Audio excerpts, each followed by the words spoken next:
Skandal 1 MDB, runtuhnya kerajaan uang Jolo and Najib Razak. Di sebuah klub malam eksklusif di Las Vegas tahun 2012, botol-botol kristal champagne seharga ratusan juta rupiah mengalir tanpa henti. Di tengah kerumunan selebriti papan atas, ada seorang pria bertubuh tambun, berkacamata, dan tampak pemalu.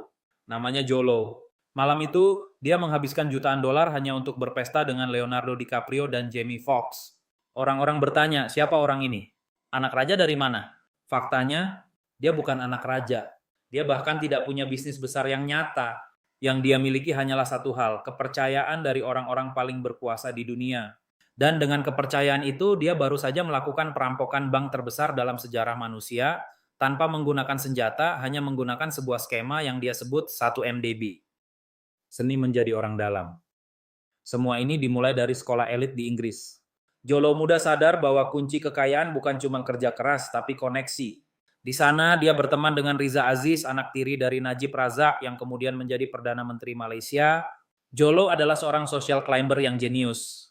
Dia meminjam yacht mewah, mengundang pangeran-pangeran Arab, dan menciptakan ilusi bahwa dia adalah pemain besar di Timur Tengah. Saat Najib Razak naik takhta menjadi pemimpin Malaysia, Jolo sudah duduk manis di sampingnya. Dia meyakinkan Najib untuk membuat dana investasi negara bernama 1 MDB. Logikanya sederhana, pinjam uang miliaran dolar atas nama negara, investasikan dan gunakan untungnya untuk membangun Malaysia. Tapi di tangan Jolo, 1 MDB bukan untuk membangun negara, itu adalah celengan pribadi. Ilusi dan uang gaib. Begini cara dia mencurinya tanpa ketahuan awalnya. Jolo mengatur kerjasama antara 1 MDB dengan perusahaan minyak misterius bernama Petro Saudi. Malaysia mengirimkan 1 miliar dolar untuk proyek ini. Tapi tahukah kalian, sebanyak 700 juta dolar, sekitar 10 triliun rupiah tidak pernah sampai ke perusahaan minyak itu. Uang itu berbelok masuk ke rekening perusahaan cangkang bernama Good Star yang dikendalikan oleh Jolo di Seychelles. Dunia perbankan internasional seolah buta. Bank-bank raksasa seperti Goldman Sachs membantu mencairkan dana ini, mendapat komisi ratusan juta dolar, dan memilih untuk tidak bertanya kenapa uang negara ini lari ke rekening pribadi seorang pemuda di tengah laut. Bagi Jolo, uang itu adalah tiketnya untuk menjadi Raja Hollywood. Pesta di atas penderitaan rakyat.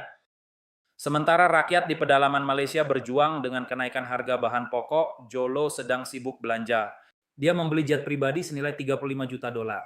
Dia membeli yacht raksasa bernama Equanimity seharga 250 juta dolar yang punya landasan helikopter dan spa pribadi. Dia bahkan membelikan berlian merah muda langka untuk istri Perdana Menteri senilai ratusan miliar rupiah. Puncaknya, dia mendanai film The Wolf of Wall Street. Bayangkan ironinya, film tentang penipu saham di Amerika dibiayai menggunakan uang hasil penipuan rakyat Malaysia. Dunia benar-benar sedang tertidur sampai akhirnya ada seseorang yang mulai bicara. Kartu domino yang runtuh. Semuanya hancur ketika seorang whistleblower membocorkan ribuan email rahasia. Investigasi internasional meledak.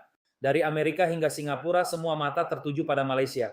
Tahun 2018, rakyat Malaysia turun ke jalan. Rezim Najib Razak yang berkuasa selama 1 dekade tumbang dalam 1 malam. Saat polisi menggeledah apartemen Najib, mereka menemukan ratusan tas Hermes, jam tangan Rolex, dan tumpukan uang tunai yang butuh waktu berhari-hari untuk dihitung. Najib akhirnya dijebloskan ke penjara.